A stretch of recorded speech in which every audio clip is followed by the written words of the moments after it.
Back in 2018, I was working as a site supervisor for a massive distribution center that was still under construction. It was located about 40 minutes outside of Des Moines, surrounded by nothing but flat cornfields and a 2-lane highway. My job was simple.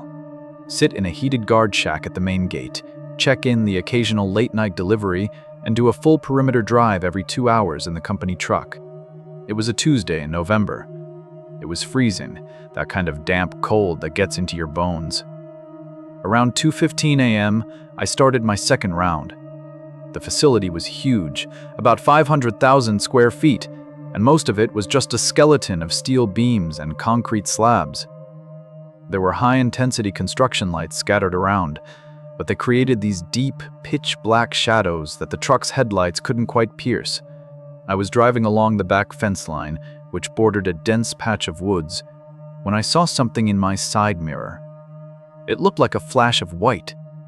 I stopped the truck and put it in reverse, thinking it was just a piece of plastic sheeting caught on the chain-link fence. When I backed up, I saw a man. He wasn't on the other side of the fence, he was inside the perimeter.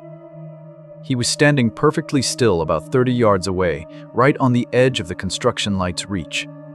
He didn't have a hard hat, no high-vis vest, nothing. He was just wearing a thin, light-colored windbreaker and dark jeans. No gloves, no hat, in 20-degree weather. I rolled down the window and called out, "Hey, site's closed. You need to head back to the gate." He didn't move. He didn't even look at me. He was staring at a stack of insulation bales. I waited about 10 seconds, then I grabbed my spotlight and shined it directly on him. Usually when you hit someone with 1,000 lumens, they squint or cover their eyes. This guy didn't flinch. He just kept staring at the insulation. I grabbed my radio to call the other guard at the front shack, but the moment I keyed the mic, the man started walking. He didn't run. He just walked with this incredibly stiff, brisk pace toward the back of the warehouse. I drove the truck over the gravel to cut him off. By the time I rounded the corner of the building, he was gone. There was nowhere for him to go, just an open concrete pad and a locked gate. I spent the next hour searching that sector. I found a door to the main electrical room propped open with a piece of rebar. I went inside with my flashlight.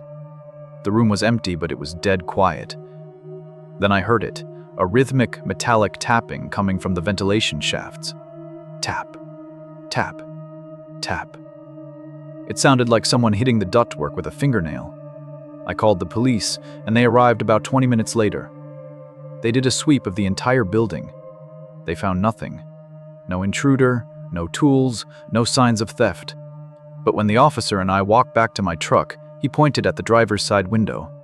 The glass was covered in smudges. Specifically, there were 5 distinct finger marks on the glass, right where my head would have been resting while I was looking for him in the mirror. They weren't oily or dirty. They were damp, like someone had pressed their bare, freezing hand against the glass while I was sitting there, and I never even noticed.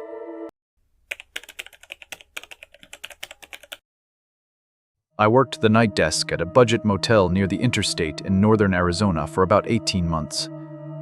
It was a standard setup, a small lobby with bulletproof glass, a flickering TV, and a monitor showing grainy feeds from 6 different cameras.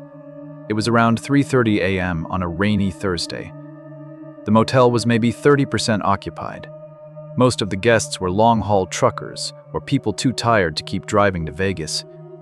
A guy checked in around midnight, quiet, mid-40s, carrying a small duffel bag. I put him in room 221 on the second floor. About an hour after he checked in, the phone at the front desk rang. It was 2:12.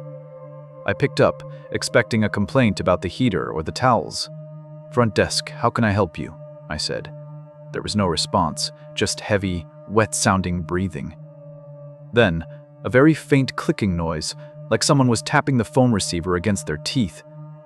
I asked if they were okay, and the line went dead.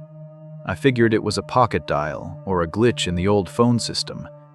10 minutes later, it happened again. Same breathing, same clicking.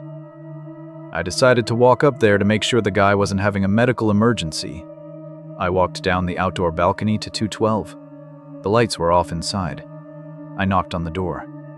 Front desk, just checking to see if everything is all right with your phone line? No answer. But I could hear movement. It sounded like someone was dragging something heavy across the carpet. I knocked harder. Sir, I need you to answer the door or I'll have to call the manager. The dragging stopped. I stood there for a second, my heart racing. Then I heard a voice from the other side of the door. It was a woman's voice, very low and monotone. She said, "He's not finished yet." I froze. The guy who checked in was definitely alone. I went back to the lobby and checked the security footage of the stairs and the walkway. No one had entered or exited room 212 since the man walked in at midnight. I called my manager, who told me to call the police if I felt unsafe. I did. When the officers arrived, they knocked and eventually used my master key to enter. The room was empty. The bed hadn't been slept in. The duffel bag the man brought in was sitting in the middle of the floor, unzipped. Inside were 3 heavy bricks and a roll of industrial duct tape. The bathroom window was propped open. It led to a small utility alley that wasn't covered by cameras. We never found the man, and we never found the woman I heard through the door. The weirdest part was the phone. The police checked the call logs. There were no outgoing calls from room 212 that night.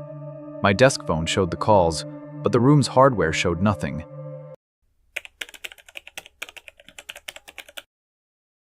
I used to work in a paper mill in rural Pennsylvania. It's an old, loud, dangerous place with a lot of heavy machinery and steam pipes. I worked the 11 to 7 shift in the pulp processing area. It was mostly me and a guy named Ray. We worked about 100 yards apart, separated by several large vats and a loud conveyor system. One night, around 4 a.m., the conveyor belt jammed. This happens occasionally when the pulp gets too thick. The alarm started blaring, a dull, rhythmic honking sound. I looked over toward Ray's station to see if he was going to hit the emergency stop, but he wasn't at his post. I walked over to his area, thinking he might have gone to the break room. As I passed the large chemical storage tanks, I saw Ray standing near the edge of the catwalk, looking down into the lower level where the waste runoff is collected. "Ray, the belt's jammed!"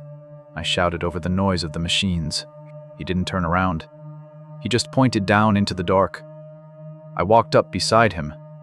I couldn't see anything at first, just the black surface of the wastewater. Then I saw a flashlight beam. Someone was down there, wading through the knee-deep sludge. They were wearing a yellow slicker, the kind our maintenance crew wears. "Is that Miller?" I asked, referring to our night mechanic. Ray didn't say anything. He just kept pointing. The person in the yellow slicker stopped, looked up at us, and began to wave. It wasn't a normal wave. It was slow, side to side, with both arms over their head. I grabbed my radio. "Control, this is Mike.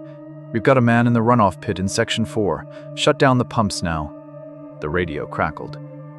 "Mike, this is Control. We don't have anyone in Section 4.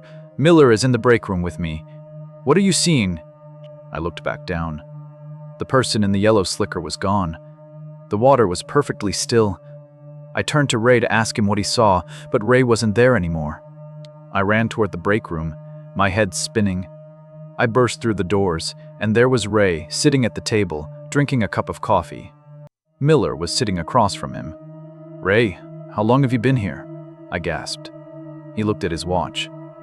"About 20 minutes. Why? You look like you saw a ghost." I told them what I saw on the catwalk. Ray's face went completely pale. He told me that he hadn't left the break room for 20 minutes, but he'd been hearing my voice calling his name from the hallway the entire time. He said he didn't answer because I sounded wrong, like someone was playing a recording of me on a loop. We went back to Section 4 together. The conveyor belt was still jammed, and the alarm was still going. We looked down into the runoff pit. Floating in the middle of the water was a single, yellow maintenance slicker. It was zipped up and inflated with air, making it look like a body was inside. We fished it out with a pole. There was no one in it. But when we unzipped it, we found a small, handwritten note tucked into the internal pocket. It just had my home address and the current date written on it in black marker. I quit that job the next morning, I still live at that address, and every night when I get home from my new job, I check the locks twice.